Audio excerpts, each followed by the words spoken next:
Hello and welcome. I'm Scott Winstead, FMI Consulting President. I'm really excited to share my conversation with Les Hiscoe with you. Les is the CEO of Shawmut Design and Construction, a $2 billion a year national construction management firm with 11 offices nationwide. Since becoming CEO in 2015, Les has led Shawmut through tremendous growth, expanding into new sectors and growing market share in New York, Los Angeles, and Miami. Shawmut is well known for its unwavering focus on the client experience and on cultivating and nurturing top talent internally, having been recognized as a Fortune Best Workplace an amazing 16 times during Les's tenure as CEO. In addition to his role as CEO, Les is deeply involved in the construction industry and in giving back to his local community. He currently serves on the board of the Construction Industry Roundtable, is a member of the Corporation at Perkins School for the Blind, and is a trustee at Roger Williams University. He is also an active member of Rebuilding Together New York City, where he's been honored as a board member of the year, and is an active and contributing member of the ACE Mentor Program of America. Additionally, he has been recognized for his industry leadership by a number of organizations, including Crane's New York Business, the LA Times, and the National Safety Council. Our conversation covers a wide range of topics, focusing on Shawmut's recent business model pivot and the key strategies Les has employed to successfully lead the company through this transition. Please enjoy Les Hiscoe. Good morning, Scott. It's a pleasure. Nice to chat with you again. You as well. Well, I'd love to just start off with, if you would, just sharing a thumbnail of Shawmut today. You know, it's interesting. Shawmut today, we're a few months left to go in the year. Looks like we're going to cross the $2 billion barrier for the first time in our history. So really excited about that, in the middle of having a great year. We're actually using the term, the Shawmut of today, when we talk about kind of this overall topic, is our pivot, and kind of Shawmut today is kind of all the good things of the Shawmut of the past, but with a bigger, more enhanced, more robust strategy around project capabilities, project sizes, and offerings in all our markets. Given the conversation that we're going to have around the pivot that you guys have gone through over the last several years, I'd love you to kind of rewind the clock a little bit and talk about, if I were to ask you the question 5 years ago, describe the thumbnail of Shawmut 5 years ago, what's the before and after look like? Sure. So we're a 42-year-old company. We went 100% ESOP in 2005. So we're now almost 20 years as a mature 100% owned ESOP. And, you know, the company was really founded on doing kind of fast moving, complex projects. And in our early days, those tended to be kind of really small, quick hit projects. And we were doing them for hospitality folks, retail folks. We were doing them at, you know, a lot of the prestigious universities in Boston, kind of summer quick hits and all those things. And we were trying to bring a level of sophistication and speed and nimbleness to these really fast projects. So as the model grew, and it's really interesting when I look back and we do strategic things, you know, I look back at the kind of segments of time. So I've been the CEO of the company now for the last 10 years, and I was the CEO for 2 or 3 before that. So right after the Great Recession. And, you know, we had this period of working up until the Great Recession where we were sector-based, purely sector-based, and then growing nationally. And really that was one of my roles, as I was running the retail national businesses. You know, I opened the LA office, I opened the Miami office, I opened the New York office. And so I was out kind of doing that while kind of in New England and Boston, the company in New York company was growing in more education, things like that. The rest of the country was really hospitality, retail, and occasionally another type of project. So Great Recession takes, you know, a little bit of a toll, and we come out of it. And then we spend the year kind of 2010 to 2019 really growing that sector-based model. We had offices in places, but the P&Ls for the business units were sector-based. So we had an education P&L, we had a retail P&L, we had a hospitality P&L. And sometime around, I'd say it was maybe 2017-ish, 2018-ish, I'm in our LA office, and there is our VP of retail is there. And he lived in New York, and our VP of hospitality is there, and he lived in Boston. And they each had with them a director of construction operations for each of the business units. So I have these 4 executives in Los Angeles and myself, everybody traveling to kind of check in on a few clients and projects. And it really kind of started to hit me at that time that this model as it scales is becoming inefficient and becoming unsustainable. And then we grew, up until 2019, grew to the point where in 2019 we completed 600 projects in 2019. And what was happening, as we did that many projects, is we were having to put in more and more layers of oversight. We had people traveling. I had folks, and when we were sector based and client based. And so I had folks traveling from the east to the west to do a project, and folks traveling from the west to the east to do a project. And I had so many moving parts that we were putting in more construction operations directors, more project executives, superintendents. And so the overhead started to grow. As you recall, that period of time, 2010 to 2019, we used to call it the marginless recovery. And so Right. and so that pressure on overhead with that tightness on margin kind of made that model start to become unsustainable for us. So there was a point in 17 that I then said, we've really got to change this business model. So we've embarked on that work really in probably the 2017-18 period, maybe more 18, and essentially settled on a matrix structure because I didn't want to lose the brand equity maybe that we built up over all these years of tons of sector-based experts and tons of client favorites, if you will, and client execs and for client project managers and supers. I didn't want to lose all that. And so the matrix was really, we want to run the P&Ls through the regions now. So we want really strong regions, but I don't want to lose the sector expertise and the client and all the client relationships that our people have. And so essentially we're a matrix today. So then we pilot the matrix in the early parts of 2019, and we fully roll out the matrix in December 1st of 2019. And then what happened 3.5 months later.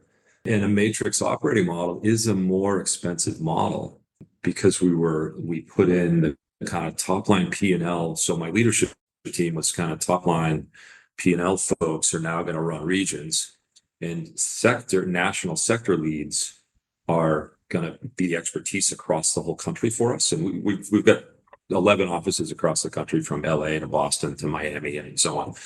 And they had to share revenue goals, and they had to share profit goals, and they had to share growth goals, right? And so I took our executive vice presidents and put 3 on the top of the matrix and 3 on the side of the matrix and said, you're all equal, but you own the people and you don't. And so then we had to launch in all this work of, we did many sessions, racy work, the kind of decision accountability. So responsible, accountable, consulted, informed, I guess. We went through that on how we're going to share goals and how we're going to do all that stuff. So you end up with, we ended up with, for instance, you take education, a West Coast leader, a national education head, a national retail head, a national hospitality head, a national life science head. And then within each region, the local head of each of those things. And so you can see how that becomes a fairly expensive model, but a model to me that is set up for unlimited growth. And that was the idea. COVID hits. COVID certainly pressured us for sure. We had 150-ish, 149 active projects around the country at that time. So we'd really gotten the model down from 600 to a lot less as we started into this model of much larger project sizes. And 87 of our projects shut down when COVID hit. So we essentially dismantled the matrix temporarily. I'm happy to report this year, crossing the $2 billion barrier, the matrix is mostly back in place. And I think back in place actually in a better way, a little more of an efficient and effective way. So that's where we are. Shawmut today is a matrix organization doing much, much larger projects than we ever did, and about a quarter of the projects that we ever did. But we're at double the revenue size. And then, the Shawmut of yesteryear was sector-based and a lot more small projects. So that's quite an amazing transition over a relatively short amount of time, and an awful lot of change management goes into making these things. They don't just happen. As you cross the $2 billion threshold, roughly how many projects do you think you guys will end up finishing? It's interesting, and there's more to the answer than just the number. It's about 200 probably projects this year, maybe a little more than 200, but back then when we did 600, we had some large projects. We had a couple of $100 million projects. We had a number of 30s and 40s and things like that. But we also then had hundreds and hundreds and hundreds of 2 million, 5 million, 7 million going around the country. And so we were, sector based, and historically we were a small projects company. Think of it that way. And then you think of like some of our competitors that are large size. They would have, they were large project companies and they all had small projects divisions. So to make the change, we said we're a small projects company that has to create a large project division. And back then, though, we knew what we were ultimately going to do is create the large project division. The large project division becomes the mainstay of the company, and then we become a large projects company. And then we create a small projects division. And we're actually in the middle of all that right now. And the challenge in COVID, in a way, was an opportunity for us. You can shed the small projects in a day. You can shed small projects. And so we had put out a bunch of different kind of goals. One was double our average project size. And we had some return on staff metrics, and we cut the number of projects in half and all these things. You can shed the small ones really fast, but you don't win the big ones very fast. The big ones take you, a year to chase, and then a year of pre-con, and then maybe a start. And so we were thoughtful about this kind of, intersecting line of revenue going down, and COVID kind of killed a lot of the small projects in retail and hospitality for us. So we really didn't have that choice. So COVID actually really made us accelerate the work. And we kind of leaned into that and said, we're going to accelerate this large project work. But going back to the question of kind of stakeholder management, we had multiple all-day offsites with my leadership team, because on my leadership team, people's jobs were changing, right? Someone who used to own a sector and had the people in the P&L now has no people and no P&L, but they're still an executive vice president and they still have high responsibility. As you talking, Les, what the first thing that came to mind is, it's a cliche for a reason, but never let a crisis go to waste. So COVID was obviously a big catalyst, and it's interesting, your thoughts around large project companies then building smaller special projects divisions.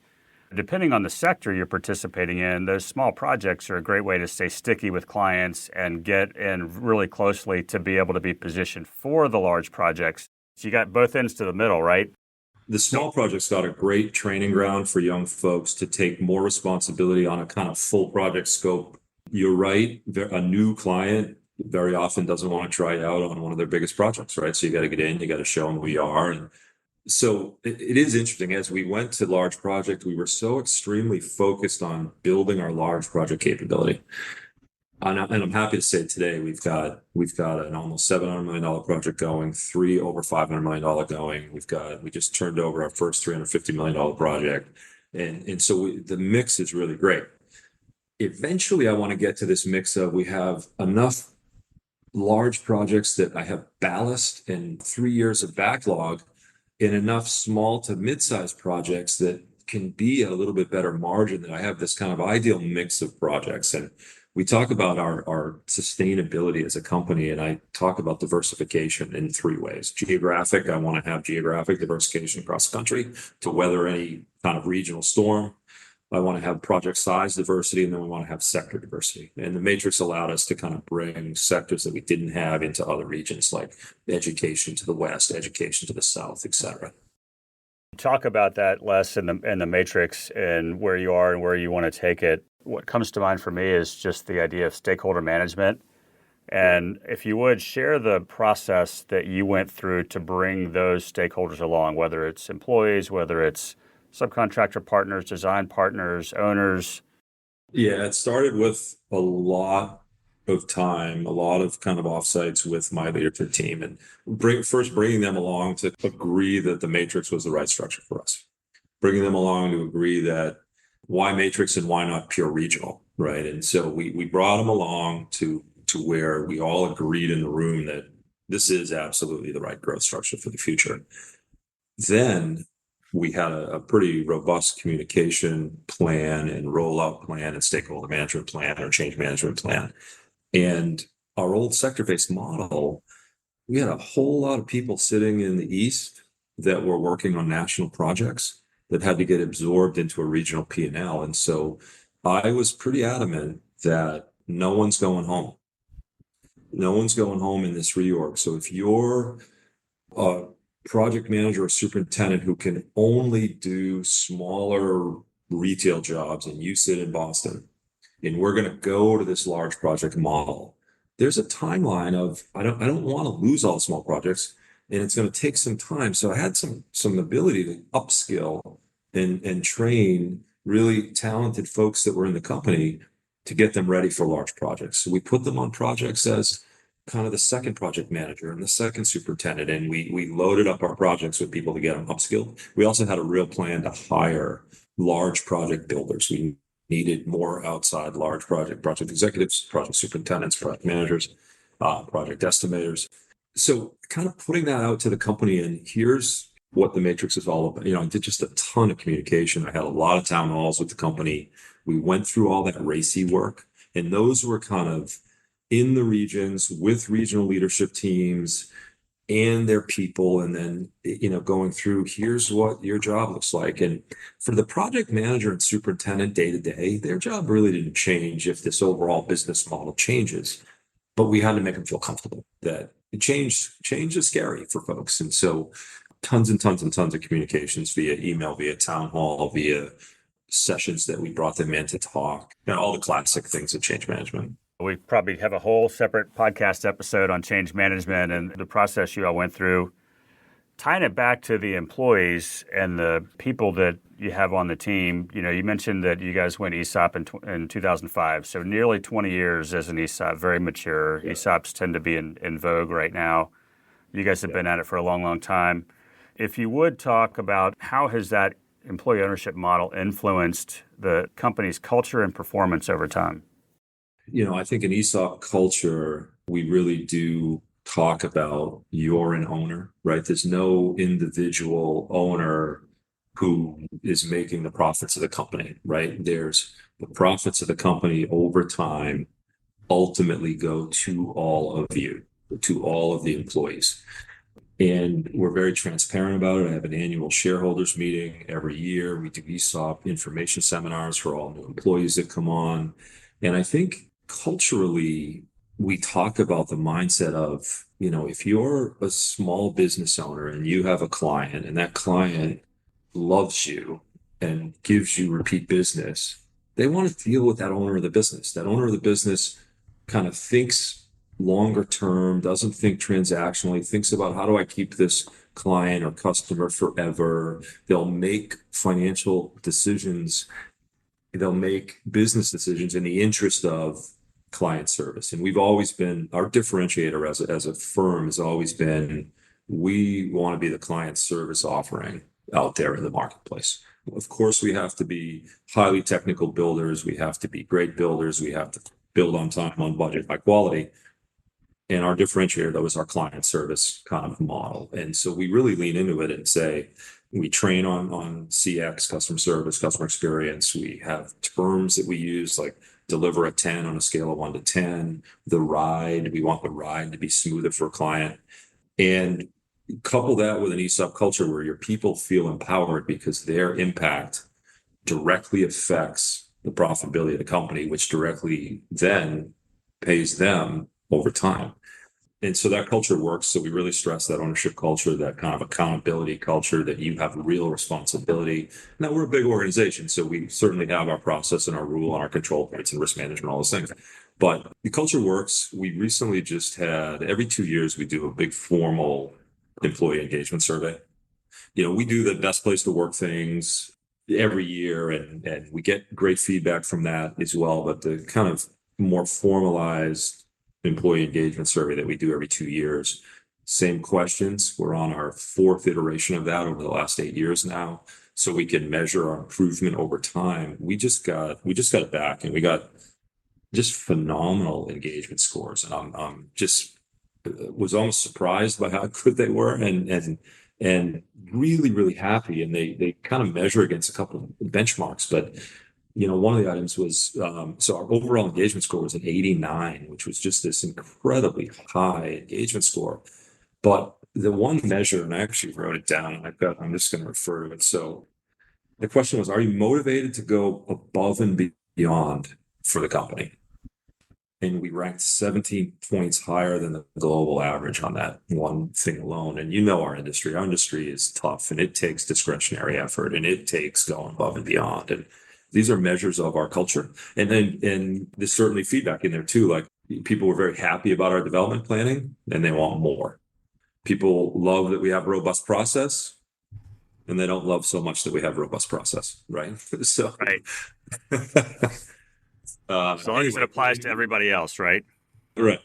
So we take the data really, really seriously. We take it and parse it and put it out to the regions so the regions can do work on improvement. I share the data, the kind of great stuff and the development stuff for us with the company. So I think transparency is a huge part of an ESOP culture. We have some folks that join us from other firms that say, wow, our firm never once shared with us a revenue goal for the year or what kind of profitability we made. And we share all those things. So we're just very, very transparent as an ESOP. And that's been a good differentiator for us over the years.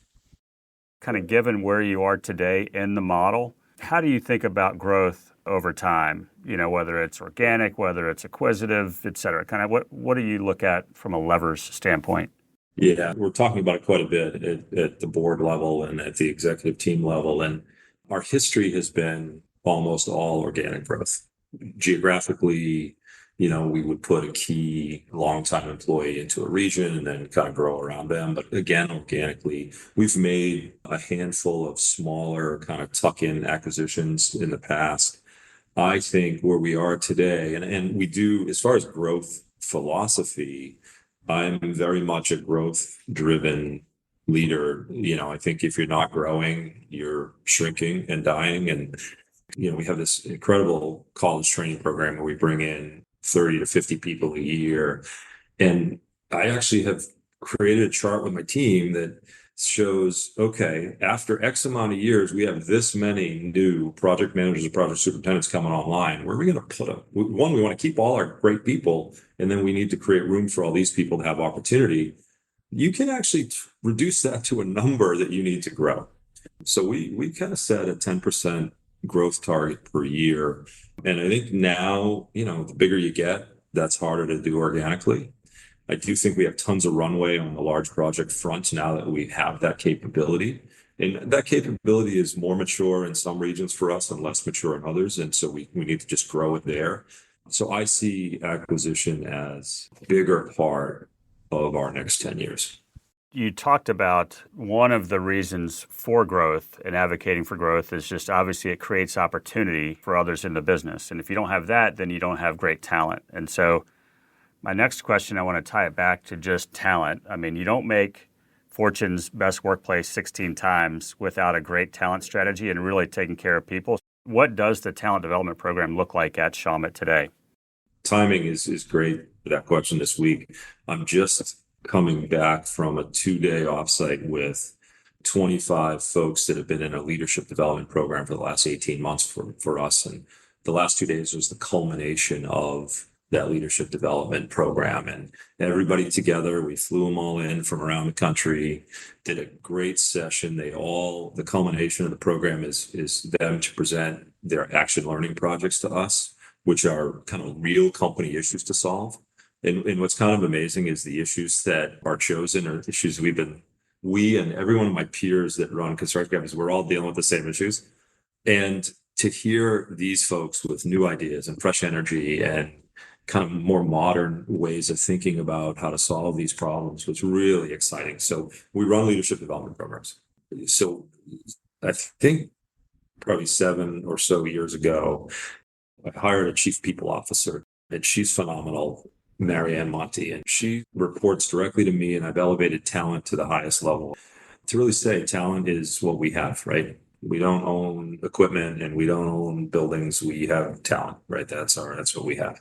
That's our resource. And so a lot of work along the way. We kind of we went to focal point once a year reviews, but then we spread talent both in the spring. We'll do we've separated kind of the incentive piece from the development piece. So in March, you get your review, which talks all about development. And then in September, you get the financial component of that and have another conversation about that. But then all these touch points, we put in a platform called Shawmut U.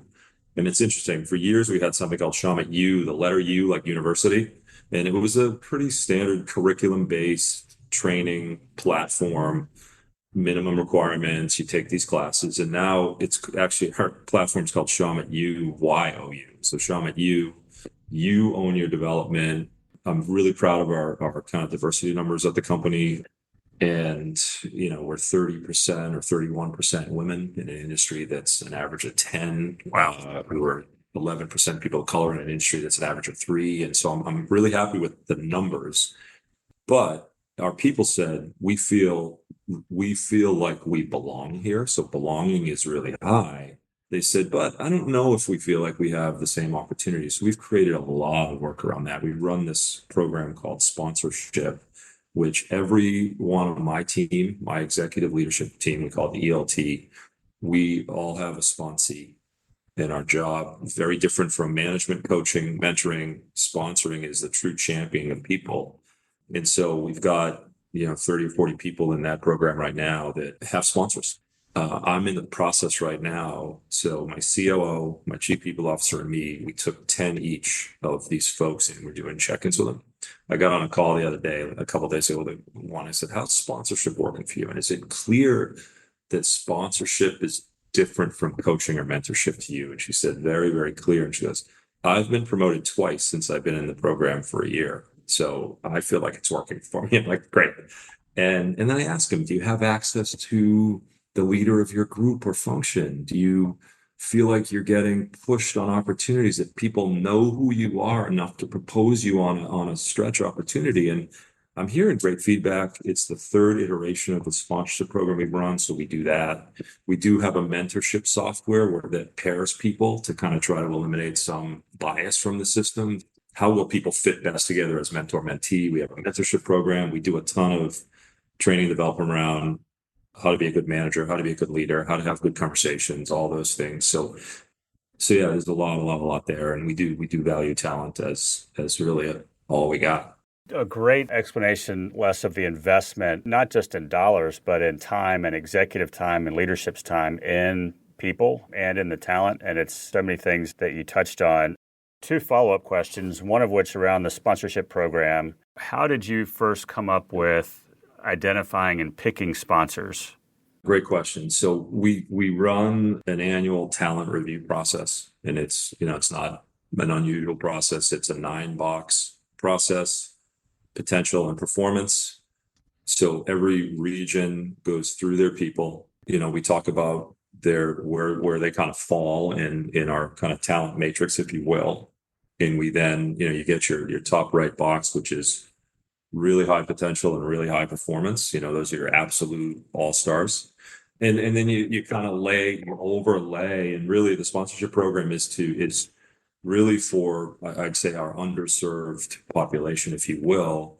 Who are the folks that need more championing? Who are the folks that need that? And it's pretty easy to create that list. And, so as we've done it, at first, it was only the 10 of us on the ELT that had sponsees and what I'll call sponsorship 1.0. Sponsorship 2.0, we expanded it. We gave a couple of us 2 sponsees, and then sponsorship 3.0, we went down into the SLT to get 20, 25 more sponsors so that we could expand the program and actually do more with folks. And so we're super proud of it. Our people love it. These check-ins are new, the ones I'm doing over the last maybe month I've been doing them. I think I've done about 5. They're wonderful conversations, and they're folks that I don't really know that personally. So I get on this call and I'm like, first of all, how's sponsorship working for you? How's your sponsor? Are they making time for you? And when they make time for you, do you feel like it's a different time than you get anywhere else? And the answers have been yes. And so we had to coach all the sponsors on how to be a sponsor. So there's some training required there. I was just, and I got to know these folks on the call going like, hey, I got promoted 2 times, or yeah, no, I'm my one female superintendent just finished a very successful turnover of $100 million K through 12 school. And I had my call with her a couple of days ago, and she said, I just got named on my own. She was the number two on that $100 million school. I just got named on my own ground up school. And I'm nervous, but my sponsor feels like I'm ready and put me forward, and I'm going to go do it. Those are the examples that make you feel good. You mentioned the action learning program that's part of your development model and high potential model. We are big fans of that approach and that philosophy. We do it a lot with our leadership development work. It's one thing to have a team go off and identify a problem and make recommendations. It's another to then say, okay, now how are you going to bring about this change in the company? The problem identification and recommendations is the easy part. The how do you make it stick and make it systemic is the challenge. Hence the leadership development opportunity.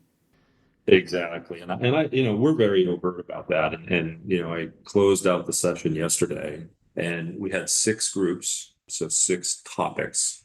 And, from risk to customer service to kind of proper levels of support staff to how do we differentiate in pre-construction so they're tackling big, meaty issues. So in the course of the Action Learning Project, they had to engage multiple stakeholders from all over the business. So there's this awareness thing. So in my closing thoughts, I said, folks, remember, first of all, I think they all did a great job. Some groups kind of more clear and concise with this is what we got to go do.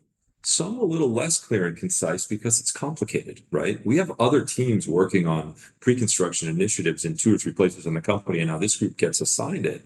And they have to work with all those teams. And then someone's got to reduce the scope so we're not boiling the ocean, and to get something done. We made them all follow a change management model called, I think it was called ADKAR, to present to us. And we'll have follow-up meetings with them. But I did remind them that a huge part of the Action Learning Project is what you went through. The next part is what you're going to go through. And having to kind of create your team, having to create a charter, having to tackle the issue, how to then reduce the issue. And one team came in with an issue, and this was maybe 6 or 8 months ago, kind of round one of their presentation with their charter. And, as an ELT, we thought they missed the mark on the charter. And so we gave them feedback. When they presented to us 2 days ago, they said, so here's our new presentation. And we felt like our last one was met with some hostility. That's how they opened their session. And anyway, and they did a phenomenal job they didn't abandon their other thing. They kind of addressed it. They have some advice there, and they pivoted, to use that word. They did a phenomenal job. And so I think that alone is a huge learning. Just to transition a little bit less, 10 years roughly in the role that you're in now, having spent a lot of time prior to that in leadership positions, executive positions. I'm curious as to how would you describe the role that you stepped into versus what you thought you were stepping into 10 years ago? It's interesting. Our former CEO, who was a real mentor to me, he said to me one time, I've been CEO for 10 and I was the COO for 3. So go back about 13 years. And I was 13 years younger and maybe a little more brash. He kind of said to me at one point when I was maybe a little too anxious, he said, be careful what you wish for. You might not like the job when you get there, right? And it stuck with me all this time. And I really like the job. And I'll tell you, leading through COVID was really difficult for us. And in hindsight, I'm very proud. We took a people first at all times approach during COVID. Keep your people safe issue, keep them engaged, keep the culture intact as you have this kind of really remote workforce for a period of time.